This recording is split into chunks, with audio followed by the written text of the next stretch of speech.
Hello, hello, hello, and welcome to episode 173 of the Mo Money Podcast. I am your host, Jessica Morehouse. Welcome back to the show. I'm excited to be back myself. I've been getting some very lovely comments and emails and tweets lately. I don't know what's going on, but I'm loving it. I'm going to soak it all up. I am having a great time. So thanks so much for everyone who has been doing that to me lately and telling me they love the podcast and all that stuff. It really warms my heart, makes doing this so worth it. And what's crazy is like, guys, I'm on episode 173 and I'm just looking at my little schedule here. And if things go to plan, I'll wrap up this season by about mid-December. I'll be capping things off at episode 180. And I was just talking with my husband about how it's crazy to think that 3 years ago when I was having this idea of starting this show, I wasn't sure if I should start my own podcast. I'm like, oh, there's so many other podcasts out there. No one's going to listen to me. No one knows me. You know, I have a blog. Maybe we should just stick to that. All this self-doubt and all that kind of stuff. And it's really not until you literally just start something and stick to it for a couple of years and be patient and just be consistent that, you know, you'll be able to look back 3 years and be like, holy crap, I've been doing this for 3 years. I have 180 episodes. I'm always listed in the top 100 in the business category on iTunes for podcasts. I know what I'm doing. I'm doing a pretty good job, and that's pretty insane. So it's just this isn't about me tooting my own horn. This is just to give you a little, hopefully, inspiration, motivation. If you've ever wanted to kind of start a project, start something new, but we're dealing with some self-doubt and just like, oh, there's so many other people doing it, blah, blah, blah, blah, blah. Everyone else that have gotten to that point that you're looking at that are successful, that are doing something, that have been doing it for years.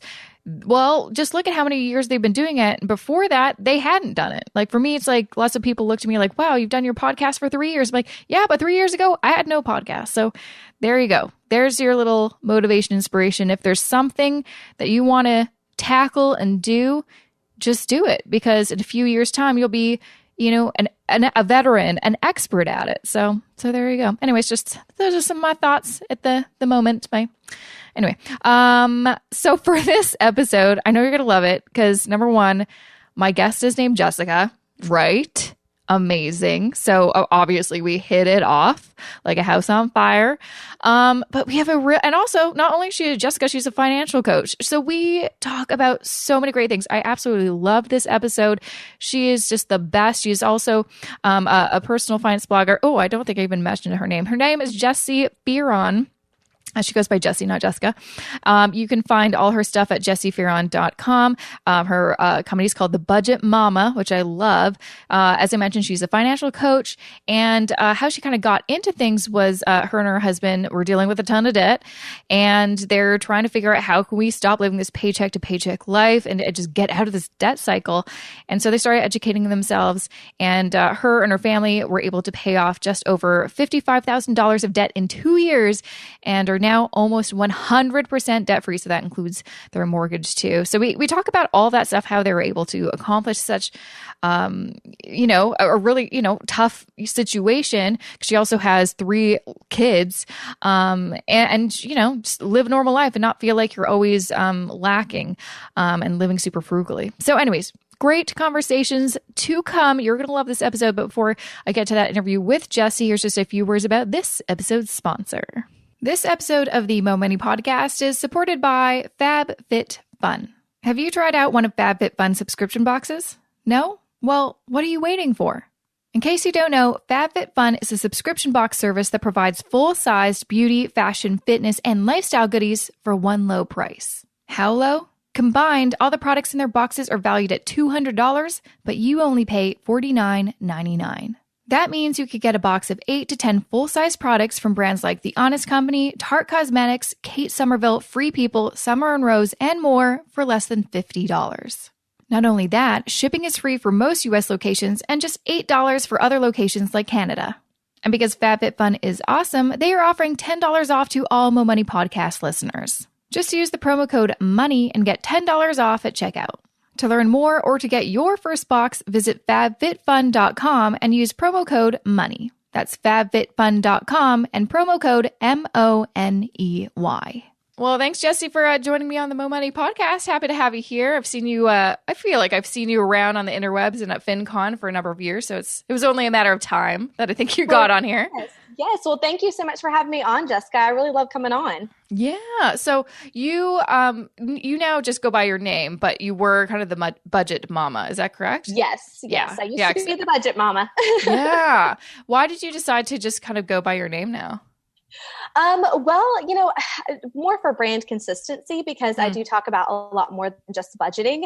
And I talk about it, not just through the concept of or through the lens of being a mom, but also as being, a wife and building a family. And, from my own struggles back from when I was a single girl trying to dig my way out of my big hole of mess that I made with the debt and everything. So, I wanted to just be more consistent and kind of streamline it, because once I became a financial coach, I really wanted to help others learn, from my mistakes and learn how to kind of define their own real life on a budget. Yeah, no, that makes sense. Because again, I love when people have, specific, like the budget mom. Okay, she's a mom and she budgets. Great.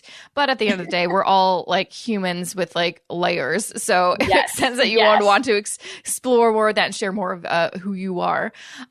So you kind of mentioned that, this is definitely your passion, you're a financial coach. And I read your bio, and you did an accounting degree, which is so funny. It's like and because you also said, it's not something you expected to do, but you kind of fell in love with it. I feel like the same way. I'm like, at the kind of universities that were in my city, I don't think there was actually a specific accounting or finance related degree. There's definitely business related. But I'm like, I feel like if there was, I wonder if I would have changed my path, because even in high school, there wasn't anything like that. And I'm like, man, I feel like if there's an accounting class, I would have like discovered my love of finance even earlier. So let's kind of talk a little bit about that. How did that kind of come about? Well, I kind of took the scenic route through college. I love that. So, I started college like the same time that everybody did, at 18, fresh out of high school. But I didn't really know what I wanted. I changed my major twice. Like I went from political science to, it was an education degree, but like a specialty in history. And then I flunked out of college. Oh, well, I flunked out of college because I was living on my own and I was working full time and trying to go to school full time. And I literally overslept from one of the tests that I needed to take. It was my final. The thing was one of those like finals where I could have totally failed the final and still passed. I just had to take the final. You just had to show up. Yes. But because I overslept and didn't take the final, it caused me to fail the class. And because my grades were already suffering, I ended up getting kicked out for an entire year. Dang. Yes. It was intense. And I also lost my scholarship. I had a scholarship, so I lost that. That's a crappy year. Sorry. It was. It really, really was. And so, but then of course I was like, I don't need college. I'm going to go just work. And so I started working and I got an office job, and I totally thought I had made it when I got this office job as an administrative assistant making $18,500 a year. And so I thought I had made it, but really I hadn't. But the only part of the job I really loved is when I had to do the invoicing and I had to figure out the budgets on the projects and all this. And the more I kept doing it, I was like, I really like doing this. And so I realized I was never going to make the kind of money that I could make, because they hired a girl basically in the same position I was in, just in a different department. Yeah. And they hired her for almost $20,000 more a year than what they were paying me, simply because she had a college degree. That was it. That was the only difference. And so I was like, I've got to go back to college. Yeah. And they were very supportive of letting me go back to college, but I was still working there. And so that's why I went for accounting, is because I was like, I really love what I'm doing as far as the books go and all of that. And I want to explore this more. And so I went back and just completely fell in love with accounting. Yeah, that's such a nice love story of accounting, because it's not a common one. It's not. Now I will clarify, I don't like doing taxes. Okay? Oh, really? I like the bookkeeping part of accounting. I don't like the tax part. I actually love taxes, and it's the weirdest thing. Gosh. Yeah, I don't know why, but it's so exciting to me, because for me, it's not this pain, because it is all about like prep and being organized, which I'm like ADD. I'm like super anal with that kind of stuff. So that's fine. And then it's all about just trying to find these kind of, you know, tax deductions and credits to see like how much can you reduce your tax bill by. And it's like a game to me. I'm like the only person in the world besides like other tax accountants that are, I mean, I'm not a tax accountant. I'm a lover of taxes. So but that's good. That's good though. That's really, really good. Yeah. Well, I try to make tax season exciting for people. I can't really convince my husband. He still freaking hates it, but that's his own fault. I try to excite him every year. I try to get him on board with getting a little bit more prepared every single year, but even still, he's been self-employed for 11 years and still he's the shoebox guy with like shoebox full of receipts. Oh my God. And I'm like, why? My husband was too for a long time. He was until he got QuickBooks, and he just loves that he can take a picture of the receipt now and just scan it in.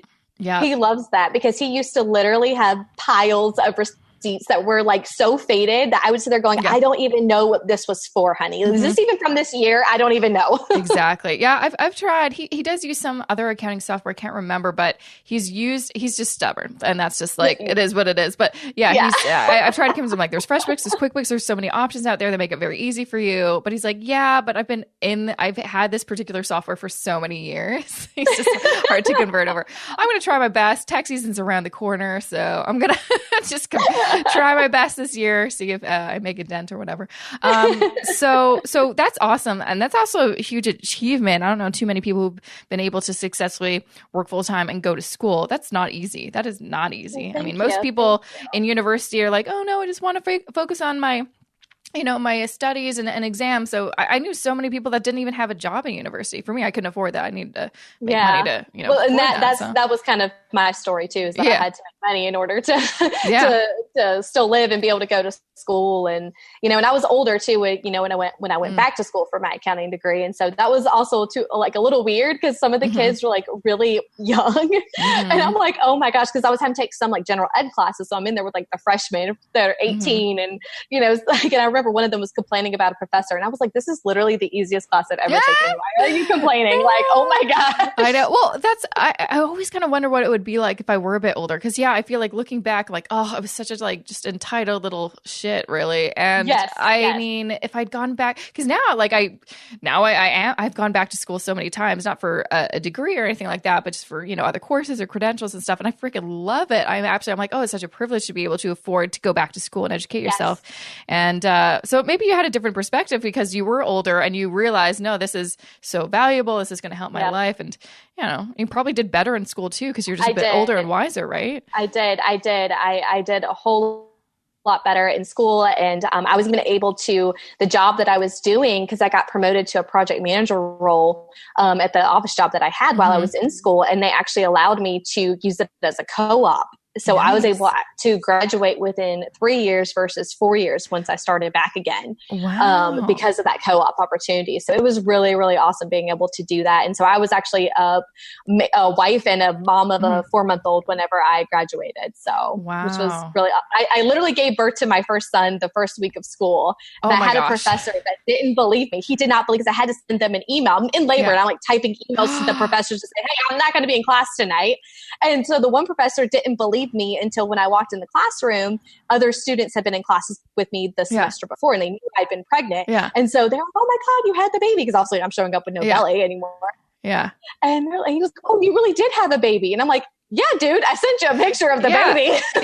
He's like, I have evidence in the form of a child. I'm like, you want my hospital bill? I'll be happy to give you that. Oh my God. So because you were able to work full time and go to school, were you able to kind of reduce the amount of, like, did you have to take out any student loans, or were you able to kind of? I did take out student loans. I was able to avoid 1 year of student loans only because when I applied that particular year, I wasn't married yet. So they went on my taxes from the year before. And because like I said, I was an administrative assistant, only making $18,500 a year, I qualified for what is called the Pell Grant. And so I didn't have to pay for that year of schooling. And I actually hustled so hard, and I ended up doing this all through college. But I took 6 classes a semester and took 3 classes in the summer so I could stretch out that money, because I knew that I wasn't going to qualify for it once they took into account my husband's husband's income. So I did finance 2 years of my education, which was right at $30,000 when I graduated. Wow. So what was that grant called again? Pell, P-E-L-L grant. Is that something that's available just in your state of Georgia, or? That actually is a good question. I'm not entirely sure. I know that it's available also to certain degree types and certain income levels. So there are some degrees that it's not available for, and some that it is. And some of the technical schools too, that's they offer it there too. So. Oh, awesome. Well, again, it's like just a healthy reminder, people, that if you are, thinking about going to school or whatever, there's so much free money out there. Like, it's not necessarily easy to get, but it's like you, I was able to get my first year of university paid for free because I got an entrance scholarship to university, and that saved my butt because I really didn't have enough money to start university at that point. I mean, I was working a fast food job and was saving every, dollar, but I still didn't have enough money. So that's awesome. So you graduated with a little bit of debt. And you obviously have this accounting degree. Were you kind of like, did you already have a plan of attack? Were you really good with your own personal finances? What was kind of the situation? Well, the truth is that we didn't really have a plan of attack because I had transitioned into being a stay-at-home mom once we had my son, because first I wasn't going to be able to afford daycare without working, because at that time I was like, well, I can't work and go to school and be a mom too. Right. Yeah. That's way too much on my plate. And so, I became a stay-at-home mom. So one, we could avoid childcare costs, and because I wouldn't be able to do it all. And then I graduated, and, I still was staying home, and my husband's like, well, I don't want you really to go back to work at this point because over half of your income is going to go towards childcare. Not to mention the fact that Metro Atlanta traffic is horrendous. It's absolutely awful. And he was like, by the time you get home at night, you're going to be stressed. We're going to be trying to figure out how we're going to cook dinner and eat and get our kids to bed and all that stuff. He's like, it wasn't really the life that either one of us have wanted. Yeah. So I was like, okay, sure, I'll stay home. But then at this point, my student loans weren't quite due yet. We were in that deferred period. And so I'm like, okay, it's great. And we had my car loan, his truck was paid for, and then we each had a credit card apiece. So that was really the only debt that we had beside my student loans. And then my student loans came due at the very end of 2012, which I was pregnant again. The joys of having Irish twins. Yeah. And so I was pregnant again, and I actually missed the first payment of my student loans because I had accidentally wrote down the wrong first due date. And so when you miss your first payment of student loans, you end up having to make 2 payments plus the interest plus these fees that they tap onto there. So, I mean, we paid I think it was like $1,197 towards my student loans. So yes, so that 1 month, and this was right at Christmas. Oh gosh. And I was like, oh my goodness, this is just awful. And so that is what actually prompted me to start really going over our finances to figure out how are we going to afford for when baby number 2 comes, because this baby's coming. You can't stop it. It's happening. I'm like, how are we going to do this with me still staying home? Because even then, if I did go back to work, once again, so much of my paycheck was going to be eaten up by the daycare costs that it was almost like, is this really worth doing? Yeah. But the more I looked at the finances, I was like, we're not going to be able to afford to keep paying on our debt, which at that point was just over $55,000. Wow. Not including the mortgage. Yeah. And so I was like, there's no way we can do this. And so at that point, we decided we were going to go and join the debt-free journey. We were going to be like, all right, we're going to pay it all off. We're going to be done with this.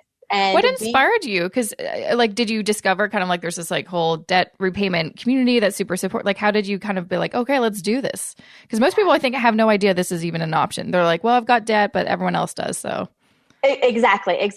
What I discovered it from, there was this, I'm trying to remember now. What was her blog? I think it was a Coupon Junkie.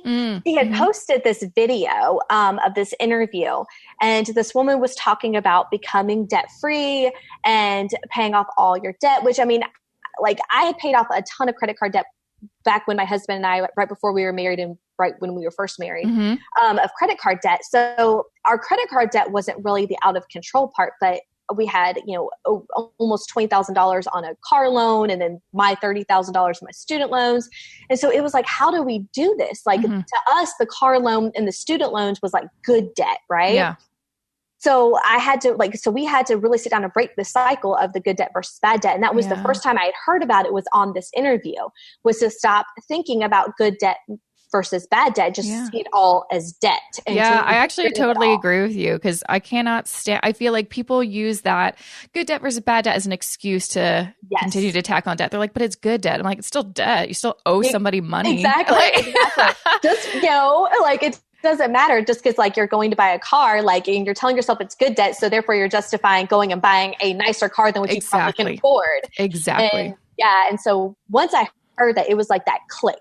I was like, okay, this is it. Like this is like, we got to be done. And then, so I started, Googling all these things, and I discovered, Dave Ramsey talking about the debt snowball method. And it just totally, like, it made my accounting heart just go insane. I was like, yes, so this is perfect. I've got this. We can do this. And so I made our little debt snowball, and we were able to, right before our second child was born, we had paid off the credit cards. Both credit cards were paid for at that point. And so then we just had my car loan, and we had my student loans left to do. And getting rid of my car was the hardest part, because the car I had was a fully loaded Mac Daddy Tahoe, which a Tahoe is my dream car. You can tell I am from Georgia. I mean, I loved my Tahoe. I didn't really want to get rid of it. I kept like trying, you know how they always talk about like cooking the books and accounting, right? Yeah, you're like, I'll just try to make it work. Exactly. I kept like, oh, maybe we can do it this way. Maybe we can do it that way. I mean, I tried like 40,000 different ways to make this work. And finally, my husband was like, you are being a hypocrite. Like, what is going on? You're sitting here talking about no good debt, no bad debt. And here it is. You're trying to justify us keeping this car, but we can't do it. We can't pay it off in the time that we need to have it paid off. Yeah. And so I finally had to realize he was right. And so, which I don't ever like. Yeah. And so we ended up, it ended up being a little bit harder of a process than I thought it was going to be. And it was actually on my birthday in 2014. We spent the whole day with two little kids under 2 years old driving around everywhere so we could find a dealership that was willing to accept the Tahoe for what we owed on it, because we weren't upside down. We actually, according to all the calculations, we had equity built into the car. Yeah. The problem though, and this is something I learned in the process, the problem is that dealerships, when you go to trade in your car, they're not going by like the Blue Book value or what Edmunds or any of that say. They're going by the auction price. So then that way, if they can't sell it on their lot, they need to know how much can I get it at the auction for. Right. And so the problem was that in my area, my Tahoe that I had was a hybrid. And here in Georgia, nobody wants to drive a hybrid big vehicle. That's not what they want. They want the whoom when they crank it up. That's what they want. They want the gas beast, and my car was not that. So the problem is that at auction, they were only going to sell it for way less than what we owed on it. So that was the struggle we were having, because we had a certain amount of cash saved up. We had right at about $8,000 saved up to buy me a car. The problem was, though, is that we weren't accounting for the fact that we were going to have to pay this massive difference for the loan too. And so we finally found a dealership that was willing to accept our trade dollar for dollar. And we bought my car that I have now, which is a purple Sequoia. I really think they just wanted to get the purple Sequoia off their lot. Probably. So they were like, these people are crazy enough that they're going to buy this car. Sure. We'll take the nicer car. We'll take that one. Here you go. And I mean, what was so sad about it is that, my Sequoia, other than having leather interior and a sunroof, there was nothing nice about this car. Yeah. Like, nothing. The speakers were blown. It had like this fake wood grain on the inside that was so fake. It was like peeling off. It looked so bad.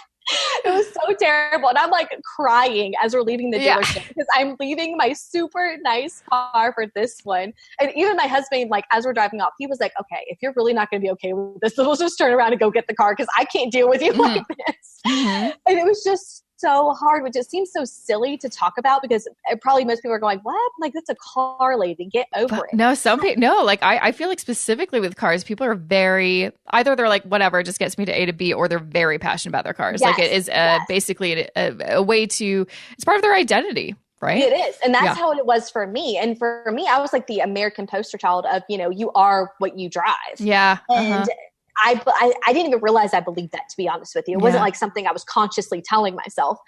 But in that moment, I was so distraught because I was now in what my own dad and my brother had said is the ugliest car I have ever owned. And I am like, this is so hard.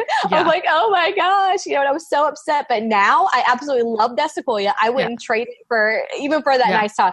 I just wouldn't do it. Like I finally learned that no, my value is not in a car. It's not there. And driving a paid for vehicle is beyond worth it. Absolutely. 100%. I know what, like, I think lots of people still have this idea, and this comes with like people that have like a nice purse, nice car, nice whatever, look really, fashionable. I think people assume, and that's kind of what the whole purpose is of having those nice things, is like, it makes you look like, oh, I have money. I am wealthy. But honestly, most people cannot afford that, especially when you're like, wait, what's your job again? Well, I think your salary is this, so that doesn't make financial sense. Like these people are either they're making payments, they're in credit card debt, whatever. So, something that I've realized is reading, more books about actual millionaires or people that have reached financial independence at a young age. Those people are driving the cars that you're driving. Yes. You know what I mean? Like they're like, I'm not going to spend my money here because I want to have like cash in the bank or money so I can invest, so I can live my best life. And also like a fun, because my husband has like, a 2-door Hyundai hatchback. It's great. It's going to last us for a while, but it's not like, beautiful. It's not super cute, but it was like kind of the cheapest new car we could buy 6 or 7 years ago. But it's paid off now and we're happy about it. But I'm like, no one's going to ever steal this car. So that's like one bonus. No one's probably going to steal your car in a parking lot. Exactly. And they're like, okay, no, she has no money. We're just going to walk on. Yeah, and you're like, suckers. Exactly. I know. And, and we actually just recently, just a couple months ago, paid cash for my husband's new truck. Nice. And the thing is that it's not the nicest truck ever. It's really not. But at the same time, it is super nice compared to like what he was driving before. Yeah. And it was really nice for the price that we got. We paid $5,000 for a truck that actually cost $12,000. Wow. That's awesome. Yes. Were you able to get a deal because you paid cash or? One, because we paid cash. We knew the owners. It was actually a company, a guy that owns a company that was trying to sell. It was a fleet vehicle. Oh. And the thing is that, my husband said, I'll give you cash for it. And let's just say the company was like, oh, sweet, money under the table. Yeah. Let's do this. And so like my husband handed him $5,000 cash, and my husband drove off in a new to us really nice truck that can tow pretty much anything that you want it to. And we're happy.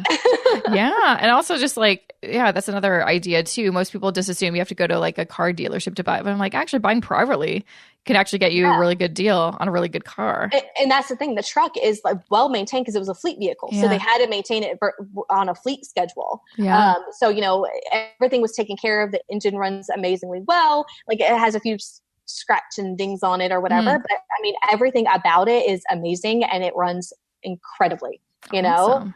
Wow. So by you making that choice to kind of trade in your car for, something a little bit more affordable, is that how you were able to kind of achieve that goal that you have, listed on your website, that you were able to become or pay off your debt, which was $55,000 in only 2 years? Yes. Wow. Yes. I don't believe that there's any other way we could have done that had I not been willing to get rid of that car. Because that was $18,000 of the $55,000 of debt, and I was trying, that was the thing. I was trying so hard to figure out how we could do this, but the reality is that we weren't going to be able to do it. And so that's why I had to come to the decision. Do I get rid of the car and just get a paid for one? Or do I keep trying to make this work knowing it's not going to? So I'm always just so curious about when people have that kind of, I was able to pay off my debt in such a short amount of time. I'm like, I need to know specifics. Yes. No, absolutely. Because, and that's the thing. And a lot of times, people either think that you make a ton of money in order to do that. And the thing is that we don't make a ton of money. Even now, my husband and I were both self-employed, and collectively we don't even make $60,000 a year. And we definitely, even then we made less than that because my business wasn't it really wasn't even existing. And so, I wasn't really making any money at all. And, my husband was working for a company making only $42,000 a year. So we didn't make a lot of money, and there's no way we really truly could have paid off the debt in that time span on our income without getting rid of the car. So, but you don't have to make $100,000 a year to become debt free. And a lot of people believe that, and you don't. You just might have to make some really hard choices, like getting rid of your really nice car for a purple one. Absolutely. I think, yeah, that's something just for people to think about more. It's uncomfortable. If you really want to make a big change, like becoming debt free or just accelerate the rate that you're paying off your debt, you're going to have to make some really hard choices. But what I always kind of tell people is most of those choices are temporary, and you usually kind of get over it pretty soon. Like it's not as bad as you think, but it is going to be uncomfortable. But what's the alternative? Really, the alternative is you're going to continue to live in debt and be stressed out and not make any progress in your life. Absolutely. And I mean, like I said, getting rid of the Tahoe was really hard for me. In the first month or so, I was like, it was still weighing on me. I was like, oh my God. But honestly, then I got over it. Yeah. You know what? I did. I got over it, and I'm like, I have a car to drive. Who cares? Like, kid, just sit up in it. It doesn't matter what happens. Yeah, exactly. You know what I mean? Am I going to be cleaning spit up off of a really nice car or a not so nice car? Who cares? Exactly. Let's get a reality check a little bit. So now you were a stay-at-home mom for kind of a number of years. So when did you decide, I want to kind of start my own kind of at-home business, being a financial coach? Well, I started my blog when we just had my oldest child, but I wasn't really making any money from it. And so shortly after my second child was born in 2013, that's when I was like, all right, we've got to figure out a way to start getting some additional income in here, because at that particular time we still had the Tahoe, but my student loans, like I was like, I've got to get these things paid off. Like for me, it kind of weighed on me heavily that we had these student loans because they were mine. And I was the one that had wanted to go and pursue this degree. My husband, of course, supported me in doing that. But here it is that now I'm a stay-at-home mom, not using my degree. Granted, being a stay-at-home mom, that is a job that, I wish we could be paid to do it, right? But for sure. We're not, but it's still a valuable job. But I was like, I've got to earn some money to make myself feel better about it. Even if it is only $100 a month, I've got to figure out a way to make some money. And so I started really adjusting my perspectives with my blog, and started researching and doing everything I could to start monetizing my blog and earning an income from it. And slowly but surely over time, I started earning a consistent income from it. And now I earn a full-time income from it. Granted, it's not like a, 6 figures a year income, but it's still a full-time income. And it's been such a blessing to us in order to be able to pay off our debt and to be able to do some of these things that we really want to do. But I had to do other jobs in the process as well. Like I actually walked dogs. Oh. Yes. In all sorts of weather, being pregnant and chasing toddlers, I walked dogs and picked up dog poop for like some side money. And honestly, like that really, really helped us make a humongous dent in paying off all of our debt because of those little side gigs that I was doing, and the side gigs that my husband would do, and I even would pick up little odd and ends jobs. We had some neighbors that needed like their house like looked after and cleaned, and other neighbors that needed their dogs like let out in the middle of the day. And because I was a stay-at-home mom, I could walk over there and let their dogs out, or, take care of dogs, make sure they had food and water and things like that. And I got paid to do those things. So little bit and little bit just added up. And that's how we were able to really, really make a huge progress in paying off our debts, and especially off my student loans. Absolutely. And I think sometimes that's an element that people forget. It's like, yes, it's great to cut back, but at a certain point you need more money. And that's kind of a harsh reality. But I mean, I tell some of my financial counseling clients that too. I'm like, you need to make more money in order for you to, save some money, pay debt, and not get back into debt. And but the thing is, we're in this great kind of time where there are so many possibilities, and it's actually easier than ever to find some kind of side hustle. Just like you said, it's pretty easy. There's so many websites that are like, oh, you want to be a dog walker or a dog sitter? You sign up, and then they kind of take care of all the hard work for you, or whatever it is. So I think that's really awesome. And people don't really talk about that, I think, as much as maybe they should. That it's like, no, and again, it's like, that's a temporary thing. You don't have to do it forever. You could do it for as long as you want until you reach your goal. And then you're like, all right, I'm done with this. I don't really want to do it anymore. Exactly. And back when I was, before I was married, I had dug myself into a significant amount of credit card debt. And one of the things that I did is I went and I got a waitressing side job, and I hated being a waitress. Hated it to my core of my being. I absolutely hated it. But I told myself, I told myself that the next little credit card that I had, it was like $450 that I needed to pay off. And I was like, the moment I pay this off, I'm quitting this waitressing job. Yeah. And I hustled and worked my butt off so I could earn as much in tips as I could. And within a month and a half, I had earned enough. I paid off the credit card and I quit the waitressing job. There you go. But you know what? I honestly would have never been able to convince myself to go to that job had I not given myself this like deadline, this goal. Once this happens, I quit this, or I don't have to do this no more. And it was the same with the dog walking gig. Like, I mean, there were times that I absolutely hated, because like I said, I did it through 2 pregnancies, chasing toddlers, and the heat of Georgia and the snow of the winter. And, you know, I did it all during those times. And there were days where it just really sucked. But I told myself, like, this is the goal. As soon as I pay off $10,000 of my student loans, I will stop doing this. And so once I paid off the $10,000 of the $30,000 of my student loans, I quit doing the dog walking gig. And by that point, I had built my blog up enough where I was actually earning enough consistent side money that we were at that point being able to then pay my student loans from the blog money that I was earning. Amazing. Yeah. It's like temporary. Yeah. I feel like that's almost me with every kind of job that I had before, like while in university or high school. I'm like, this is temporary. Just stay here for like 2 years and then you can find another job, but just stick it out. Yes. Do it for a little bit. It'll get better. You can grit your teeth and do it for a little while. Exactly. It's not the worst. And then also too, it's like, as you get older, I like look back, I'm like, oh yeah, like I kind of forgot about that. You know what I mean? Like it seems so painful in the moment, so uncomfortable. But then, you know, 5-10 years fly by and you're like, oh yeah, like that wasn't that bad. Yeah. It's just a drop in the bucket. It's really not. It's a little blip in your life. You'll forget about it soon. But when you're young, it's hard to really understand that. But, yeah, when you're deep in the midst of it, it's really hard sometimes to see outside of it. Yeah, absolutely. I want to talk a little bit about, you have so many great freebies on your website, so I really always appreciate that, because I think, you know, it's great to, you know, have interviews and stuff like that with people and, you know, blog posts, but it's also really great to have, you know, worksheets and freebies for people to actually take action when they're ready to take action. You have one that I think is really cool, called the Build a Budget That Works Opt-in. Do you want to talk a little bit about that? Yes, that is actually sort of an interactive printable workbook where I walk you through in tutorial style how to build a budget that works for your life, not one that works for my life, one that works for your life. So you can figure out and account for things like, you know, the adjustments that you'll need to make whenever, you know, your power bill goes up in the summertime and it goes down in the wintertime. And just like your heating costs go up in the wintertime and go down in the summertime, how to account for those things, how to figure out those things, how to figure out your annual costs. Like, you know, if you pay for life insurance annually or anything like that annually, like how do you account for those things in your budget? How do you make sure that you don't, you know, find yourself come the day or the month that those are due, like so deep in the hole in your budget that you don't have any money to pay your other expenses too.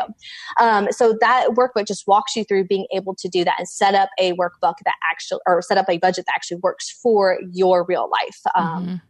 To keep you accountable, sort of thing. Yeah, no, I love that. Especially like, I think there's something to be said about, you know, having a budget when you have a variable income or when there are those expenses that aren't monthly. And I deal with that with clients all the time where it's like, oh, well, you don't pay this monthly, or you don't spend money on clothes monthly, or your insurance only comes due once a year. So like, how do we structure this? So you're saving for it every paycheck, but it doesn't, you know, it actually makes sense in your brain. Like it's lots of budgets are just so basic. They don't really think about these things, but these are real life things that we all deal with. Exactly. I mean, your Amazon Prime membership comes due every year, right? Yeah, exactly. You got to figure out how to pay for that. Absolutely. That's awesome. So just before I let you go, because you do talk with a lot of clients and help a lot of people, it sounds like your main focus too is also like helping them really create that budget, that solid financial foundation, and also helping them with debt, because those are, you've been able to, you know, do it successfully your own, and you also have an accounting background. So you're a great person to kind of talk to about these things. What are some kind of common, I guess, things that you find in lots of your comments? I find with clients, a lot of them have lots of commonalities. They have kind of the same issues, same kind of money mindsets. What do you find with some of the clients that you work with that, you know, maybe some of our listeners are going to relate to?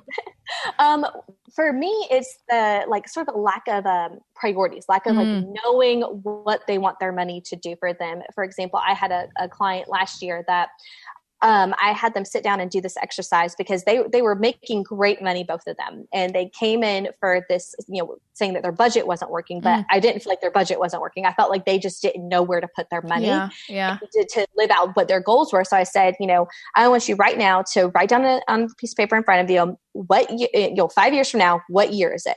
How old will you be 5 years from now? How old is your spouse going to be? How old are your children going to be in 5 years from now? And then write down what do you want to have accomplished by the time that you're age? So for me, in 5 years, I'll be 37. So at 37 years old, what do I want to have accomplished? And for them, they had realized that, their big goal that they had since, before they were married was to pay cash for their children's college education.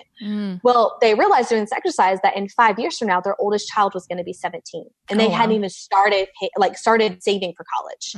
And this was a big deal for them because both of them had gone to college for free because their parents had paid for it. Yeah. And they wanted to give that gift to their children. And they realized, oh my gosh, we're never going to make this happen if we don't start making choices now and making drastic changes. And they completely overhauled everything and, are definitely right on track now for being able to meet those goals. But they had to make some crazy sacrifices to do so. But the thing is that they never would have done any of that had they not sat down and figured out what is important to me. What is important? What do we really, really want out of life? Like, where do we see ourselves? And putting that into plan now and into action now versus just hoping it's going to happen, because it's not going to happen if we don't put action to it. Do you find it's difficult to kind of deal with that? Because everyone obviously has goals or they have a hard time prioritizing, but especially with the people that have like a ton of debt that they're paying off and that has to be their main focus. Do you find it's like how do you help them? Like, okay, let's focus on the present needs, but also look to the future. Because sometimes I think people dealing with debt are so just present with their current needs. It's like, I need to pay down debt. I can't even fathom what life will be like in 5 years when I'm debt free. For me, what I like to do is tell them, okay, imagine what it will feel like to not have the debt. Imagine what that feels like and write it down. Just put it on a piece of paper, stick it to your laptop, stick it wherever. And when it gets really, really hard while you're paying off the debt or making those really hard sacrifices, look at that and remind yourself that that is where you are headed. You are not headed backwards. You're not looking in that rear view mirror. The rear view mirror is small for a reason. The windshield is huge for a reason. You are looking forward. You're going to head in that direction towards feeling that freedom and that peace of not feeling that suffocating weight of the debt around you anymore. You are headed in that direction. So give yourself some grace, keep moving forward. You will get there. You will absolutely and totally get there. Ooh, I like that. Just got chills. I like that a lot. Well, thank you so much, Jessi, for joining me. Where can people find more about you if they want to check out your blog, your resources, or contact you? They can find me at my blog at jessifearon.com, and they can check me out at all my social media handles are the same at Jessi Fearon. And if they want to get the Build a Budget That Works workbook for free, it's completely free. Just head to jessifearon.com/mo money and you'll be able to opt in there and grab it. Fabulous. Well, thanks again for joining me. It was a pleasure chatting with you. And that was episode 173 of the Mo Money Podcast. Make sure to check out the show notes at jessicamorehouse.com/173. And also make sure to download her free workbook called Build a Budget That Works. You can find it and download it at jessifearon.com/homemaking foundations. But of course, I'm going to include a link in the show notes, jessicamorehouse.com/173. Got some important things to share with you, so do not go away. Here's just a few words about this episode's sponsor. This episode of the Mo Money Podcast is supported by FabFitFun. If there's one thing I love, it's saving money. I honestly can't remember the last time I bought something that wasn't on sale or had a promo code that made the price go down. And that's exactly why FabFitFun is right up my alley. Not only do you get 8 to 10 full-size products for beauty, fashion, fitness, and lifestyle, but you only pay a fraction of the price it would cost you to buy them individually yourself. I'm talking about getting $200 worth of goodies for only $49.99. And right now, FabFitFun is giving all Mo Money Podcast listeners a special $10 off promo code to try it out. All you have to do is go to fabfitfun.com and use promo code MONEY to claim the discount. Once again, go to fabfitfun.com and use promo code MONEY and get $10 off your purchase. So I made mention on a couple previous episodes that I'm going to be heading to Ottawa mid-November, and I've gotten some great responses from people because we're going to do a little meetup. If you want to join us, please let me know. Email me directly at jessica@jessicamorales.com. It's going to be an informal meetup, nothing like my big meetups or anything like that. Just something, go into a pub, have a few drinks, hang out, chat, talk money, some fun stuff. But now I can reveal why I'm actually heading to Ottawa. So I'm actually doing a speaking gig. I will be speaking at Carleton University. I have a presentation I'm going to be doing called Postgrad Game Plan, How to Manage Your Money Like a Rock Star. It's all going down on November 12th at 5:30 p.m. And I'm super stoked. So if you're, it's for Carleton University students. So if you go to the school or if you know of somebody who does, make sure to get them to register. I'll include a link in the show notes, jessicamorales.com/173, or there's, oh no, this link is actually pretty easy to remember. carleton.ca/awards/cu-events/Jessica Morehouse, or just check my Twitter. I definitely mentioned it in my Twitter. But anyways, register. It's going to be a ton of fun. I'm basically going to share all the nuggets that I learned about setting up a financial foundation, or just like understanding what to do with money and life once you finish university, because I feel like I've written some very old blog posts like back in the day about when I first graduated university. I had no idea what I was doing. Like how do I do life? Like I spent 4 or 5 years studying film. I had no idea what a checking account was. So I am hopefully going to answer a ton of questions and help, empower a bunch of Carleton University students about, hey, the real world, it is not scary. I can help you make a game plan, and you're going to love it. Being an adult, a true adult outside of university, is the best. So anyways, I hope some of you, maybe if you're listening, you go to the school, you can join me, or you can tell a friend, family member. I think it'll be super fun. Also, so recently I did a webinar called How to Become a Side Hustler. And if you missed it, that's okay. I've turned it into an online workshop. So basically, instead of just putting up the webinar replay where there's a lot of start and stop because I'm answering questions, I have just recorded it as an online training. So if you want to learn how to go from no idea what a side hustle means to actually having an action plan and knowing what steps to take so you can start your own, you're going to want to check out my online training. Just go to jessicamorehouse.com/side hustle training. And it'll take you right there, and you can watch the whole training for free and learn something and get excited about making some extra money on the side. And to leave things off, so first off, if you're new to the show, welcome. Thanks so much for joining me. Really appreciate it. If you want to take a few seconds out of your day and give me an iTunes review, I'd love you forever. And I'd also give you an iTunes review like I'm going to do right now for Ellie Dawn from Canada. She says, real information for real people. Jessica does a great job of covering difficult and complex financial topics in a manner that real people can understand. A great variety of information is provided, and there is something for everyone. Well, thank you, Ellie. And yeah, that is like 100% what I'm trying to do. This is why I got into this game, to get rid of the jargon, to get rid of this ridiculous notion that finance is complicated and it's only to be understood by an elite, group of people. Nah. We all make money. We all save money. We all earn money. So yeah, we should understand how to manage money and invest money and taxes and insurance and all that great stuff. Great, exciting stuff. So thank you so much. So if you want to get a shout out on a future episode, all you got to do is take 2 seconds out of your lovely day and share, a few words, thoughts about the show, an episode you've listened to, and I'll give you a shout out on a future episode. So anyways, thank you so much for listening. I'm going to be back here next Wednesday with a fresh new episode of the Mo Money Podcast. So make sure to subscribe, and I'll see you back here next week.